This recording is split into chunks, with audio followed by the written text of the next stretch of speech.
It is actually a far deeper rabbit hole. At the end of the day, none of this is actually new. The sky isn't falling. Women haven't changed, men haven't changed, and despite what you might think, the lopsided social contract between men and women hasn't changed that much either. What we are seeing is the same old petty gender antagonism it's always been. The only difference is that, like the prevalence of high fructose corn syrup leading to obesity problems, the modern human environment has shifted in such a way that certain innate human social behaviours, particularly those of negative socialisation, have been amplified. 100 years ago, she would have handed you a white feather and called you a coward in front of your friends.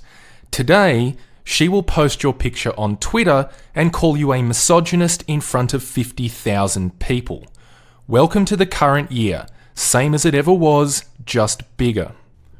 October 21st, 2015 was the date that Doc Brown and Marty McFly were supposed to arrive in the future, and everyone jokingly complained, "Where's my hoverboard and self-lacing Nikes?" Everyone was so busy asking what happened to the future that was promised to them in 80s sci-fi films that they missed what was happening right under their noses. Futurists and transhumanists talk wistfully about this technological singularity that's going to happen at some unspecified point in the future. I think we've already missed the boat. I think we've actually already experienced something of a technological singularity. We just weren't paying enough attention at the time to realise it. We wanted flying cars, instead we got 140 characters. I laughed my ass off when I first read that quote. I have never liked Twitter, and it seemed a rather poignant statement about the complacent slump in new technologies. But over time, the punchline has lost something of its charm. I think I seriously underestimated the impact and importance of Twitter. I think Peter Thiel may have as well. A stupid, adolescent celebrity in California can tweet whatever fucking nonsense pops into his head, and seconds later, that same thought will be shared halfway around the world in places as remote as the Serengeti with someone who has never even met the original progenitor of that thought. Twitter is not just some rinky-dink social network. For all intents and purposes, it is a primitive form of human telepathy. We are living at a time when human thoughts are being shared and human minds are being connected in ways that we couldn't even fathom 100 years ago, when white feathers of shame had to be physically handed to individual men on street corners. What we have effectively constructed is a fully functional global human hive mind. 3.2 billion people, all digitally connected to form an emergent human superorganism of collective knowledge and consciousness. The problem is that the philosophers and creators at the frontier of this digital human thought network never stopped to consider how this technology would end up being driven by our already existing biological behaviours and biases. In typical hubris, we just assumed that this new technology would magically open up whole new vistas of enlightened human thought. For some reason, it never even occurred to us that this gargantuan technological hive mind would be every bit as irrational and gynocentric as the individual human minds that make up its collective whole. Wikipedia stands as a shining example of this hubris. An open repository to crowdsource all human knowledge for the betterment of mankind. What a wonderful and amazing concept, but who could have guessed that as little as a decade and a half later, and in spite of their supposedly neutral point of view practices, its executive body, the Wikimedia Foundation, would be not just endorsing, but actively funding feminist wiki editing campaigns to intentionally insert pro-female bias into the content of this open encyclopedia in hopes of making it more palatable to female sensibilities. In the words of Tyler Durden, what the fuck did you think was going to happen? Honestly, what did you think was going to happen? How did you really expect this to play out? We've constructed a functional human hive mind, but we never stopped to consider the ramifications of how that hive mind would ultimately reach a consensus on particular issues. Surprise! The collective hive mind reaches a consensus the same way its irrational individual minds do. At virtually every stage of human existence, we have seen the same reproductive gender biases across the species. DNA data showing large gender disparities in effective population size across both pre- and post-agrarian societies, meaning that at a conservative estimate, twice as many women over our evolutionary history have reproduced and passed on their DNA compared to men. Throughout antiquity, we hear stories about entire nations going to war because of a single woman like Helen of Troy. In modern history, even before women got the vote, it was the tender years doctrine, women and children first on the Titanic, suffragettes taking time away from their political campaigning to hand out white feathers. And today, we have Twitter, what has, in my opinion, come to be the de facto central nervous system of modern society. That may sound like an exaggeration, but compare it to almost any other competing digital communication platform. Even simple videos can be difficult to produce, meaning that YouTube has a rather high barrier to entry. Written blogs also require a lot of mental energy expenditure to read and write. Social media networks like Facebook and Google+ tend to keep their content isolated to connected groups of immediate friends and acquaintances. But Twitter is a different beast entirely. Here we have an open forum limiting the content to 140 character messages with a model designed almost entirely around disseminating these messages on the basis of majority consensus via a very clever system of popular retweeting and trending hashtags. It is a shit system for exploring or debating big ideas, but from an information sciences perspective, I cannot think of a better network design to quickly and efficiently distribute packets of social information to be processed across the collective hive mind. In this sense, Twitter could essentially be thought of as a very efficient human communication API for social multi-threading. The question is, what makes up the actual content of these digital packets of social information being distributed across the hive mind? According to a study which tracked emotional trends on the social network Weibo, essentially the Chinese government-approved version of Twitter, anger spreads between users as a direct result of interaction much more quickly and much more widely than any other emotion. When someone tweets news that angers them, that news, along with the angry sentiments accompanying it, are far more likely to be retweeted compared to happy or sad news. Anger, it seems, spreads like an emotional wildfire through social networks, meaning that the emergent primary function of the social network as a mass communication tool is actually for people to express and share outrage, thus, intentionally or not, engaging in mass negative socialization. Human behavioural biology has not changed in any meaningful or significant way.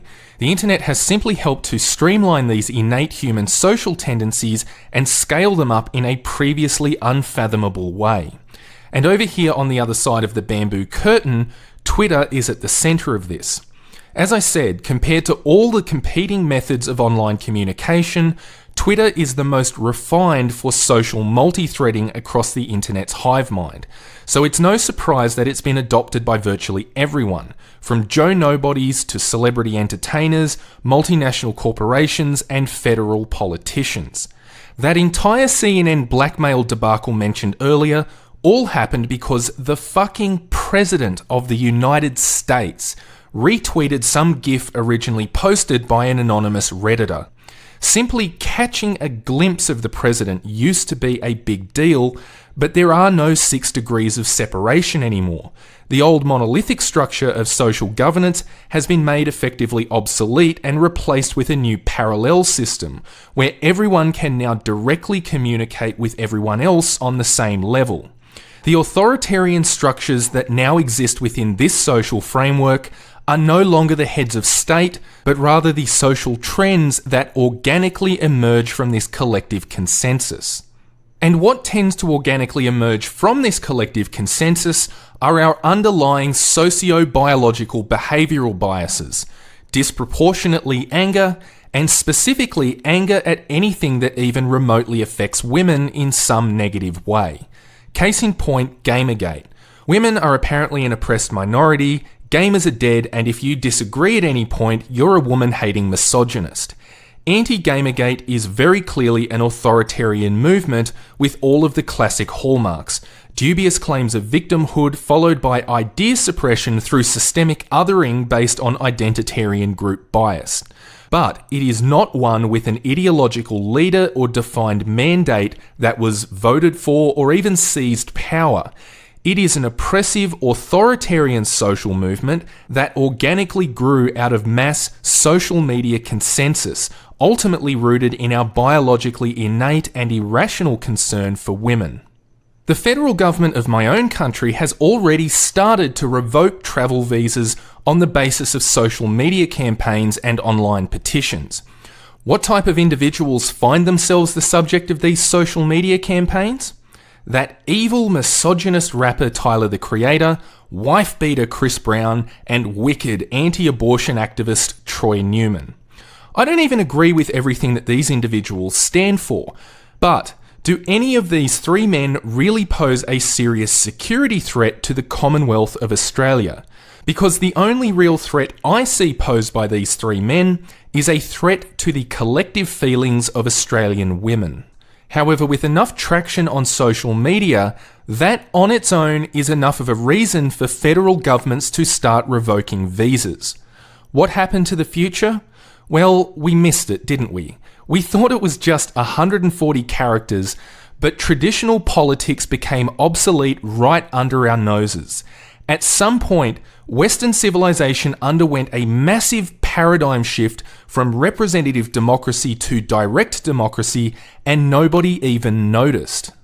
This is what 100,000 people marching on Washington used to look like. This is what 100,000 people marching on Washington looks like today. New digital platforms have expanded the methods of political engagement in such a way that you don't even need to turn off Netflix and leave the comfort of your couch to protest against the government. The barrier to political engagement has basically hit zero. When we think about the age of rebellion, we tend to think about the hippie era. The 2-decade-long Vietnam War saw hundreds of millions of dollars and, more importantly, hundreds of thousands of innocent lives wasted. On November 15th, 1969, the largest anti-war protest in American history saw 500,000 people take to the streets to protest young men being forcibly conscripted by their government to fight and die in somebody else's civil war happening halfway around the globe. The protests frankly didn't achieve much politically speaking, but it seemed a reasonable enough position to take against the government. Fast forward a few decades and we see the 2017 Women's March. Undisputedly, the largest single protest in American history by a rather wide margin, all because some narcissist fucking halfwit made the ham-fisted yet true statement that if you're rich and powerful and successful enough, women will let you grab them on the pussy. To this day, American men still have to sign the Selective Services Register on their 18th birthday. But a poorly worded statement about the hypergamous reproductive interests of women? Well, you can't just go around saying that sort of thing, don't you know? And at an estimated 3.3 to 4.6 million protesters across the US, boy oh boy did the women let us know. Now, I don't think this really represents a significant change in human behaviour between 1969 and 2017. I think new technology has simply brought a significant undercurrent of negative female sentiments that have always existed to the surface. In other words, same old behaviour, but it allowed a large-scale refocusing of social priorities. Back in the 60s, the Vietnam War was in everyone's faces. In Congress, on the streets, in music, on people's televisions. It was a widely recognised issue that people could rally around. Before the internet, however, there really wasn't an adequate platform for individual women to get together en masse and air their collective grievances, their collectively perceived microaggressions, if you will. As soon as the internet, along with services like Twitter, provided women a platform to do this, it turns out that on an aggregate societal scale, The combined collective grievances of women, regardless of how petty and inane, snowball to become a much bigger social issue than a single war that was happening somewhere in Southeast Asia. Today, you don't need a war. You just need a catchy hashtag like everyday sexism for people to rally around. Human social biology is a lot bigger than a fucking paper ballot that happens every 4 years. And that underlying social biology is exactly what this nascent technology allowed people to express. An organic, grassroots reformation of social structure and governance.